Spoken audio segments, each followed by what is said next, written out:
নমস্কার বন্ধুরা, কেমন আছো তোমরা সবাই? আশা করি তোমরা সবাই ভালো আছো, সুস্থ আছো। আজ আমি চলে এসেছি একটা নতুন রেসিপি নিয়ে তোমাদের সঙ্গে শেয়ার করতে। আজকের রেসিপি আলু পনিরের পরোটা। আর এই পরোটা বানানোর জন্য আমি এখানে নিয়ে নিয়েছি পরিমাণ মতো আটা। আটার পরিবর্তে তোমরা ময়দা ইউজ করতে পারো। তো আমি এখানে আটা নিয়ে লবণ দিয়ে দিয়েছি, আর তার সঙ্গে ময়াম দেওয়ার জন্য দিলাম একটুখানি সাদা তেল দিয়ে বেশ ভালো করে ময়ামটা দেওয়ার পরে এবার হাতে করে একটু একটু জল নিয়ে আটাটা বেশ ভালো করে মেখে নিতে হবে। আটাটা বেশি শক্ত হলে হবে না, মাখাটা মিডিয়াম হতে হবে, একটু নরম হলে বেশ ভালোই হয় আটা মাখা। আটাটা আমি মেখে নিয়েছি। আটা মাখার পরে এবার একটু সাদা তেল হাতে নিয়ে এই ডোরের গায়ে ভালো করে লাগিয়ে কিছুক্ষণের জন্য ঢেকে রেখে দেবো।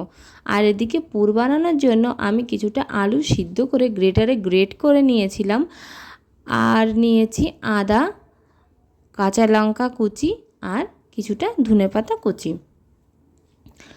আলুর ভিতরে এবার নুন দিয়ে আমি বেশ ভালো করে আলুর সঙ্গে আদা, কাঁচা লঙ্কা আর ধনেপাতাটা মেখে নিলাম। মেখে নেওয়ার পরে এখানে আমি প্রায় 150 থেকে 200 গ্রাম মতো পনির গ্রেট করে রেখেছিলাম, সেটাও আলুর সঙ্গে বেশ ভালো করে মেখে নেব।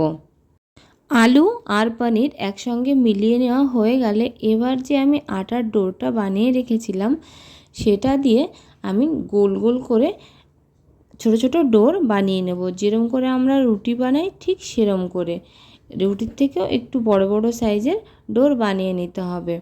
আমি এখানে সবগুলো ডোর বানিয়ে নিয়েছি। এবার একটা ডোর নিয়ে বেলনের সাহায্যে আস্তে আস্তে মানে ছোট ছোট রুটি বানিয়ে নেব, ঠিক যেরম বানাচ্ছি।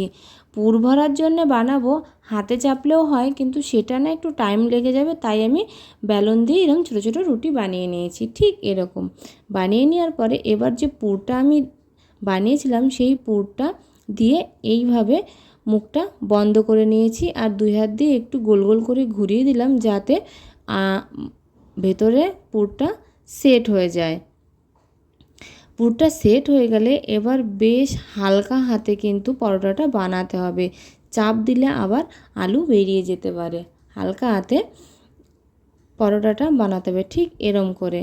দেখো এদিকে ওদিকে মানে এপাশ ওপাশ কোনো পাশেই ছেদ হয়নি, বেরিয়ে যায়নি, এত নরম হাতে আমি করেছি, পরোটাটা বেলেছি। আবার আরেকটাও তোমাদের বানিয়ে দেখিয়ে দিচ্ছি। আরেকটাও ছোট রুটির মধ্যে আমি পুর ভরে নিয়ে এরকম হালকা হাতে চেপে চেপে বেলন দিয়ে বানিয়ে নেব। এভাবেই বানিয়ে নিতে হবে, তাহলে পারফেক্ট হবে। আর বেশি চাপ দিলে তো বললাম যদি ছেদ হয়ে যায় তাহলে কিন্তু সেটা ফুলবে না, আর এইভাবে পরোটাটা বেশ ভালো করে ফুলবে। একইভাবে আমি সবগুলো পরোটা বেলে নিয়েছি। পরোটা ভাজার জন্য একটা ফ্রাই প্যান নিয়ে একটা পরোটা দিয়ে দিয়েছি, আর 30 থেকে 40 সেকেন্ড মতো আমি মানে সেকে নিয়ে তারপরে আমি পাল্টে দিয়ে অপর পিঠে আমি তেল লাগিয়ে নিয়েছি। অপর পিঠও আবার 30-40 সেকেন্ড মতো ভেজে নিয়ে উল্টে দিয়ে সেই পিঠেও আমি তেল লাগিয়ে নিলাম, মানে এপিঠ ওপিঠ করে ভেজে নিলাম, আর পরোটাটাও বেশ ভালো ফুলেছে। এইভাবেই পরোটাগুলো ভাজতে হবে। আর একটাও ভেজে দেখিয়ে দিই, এক একটা পরোটা ভাজতে ওই 2 মিনিট মতো করে সময় লেগেছে।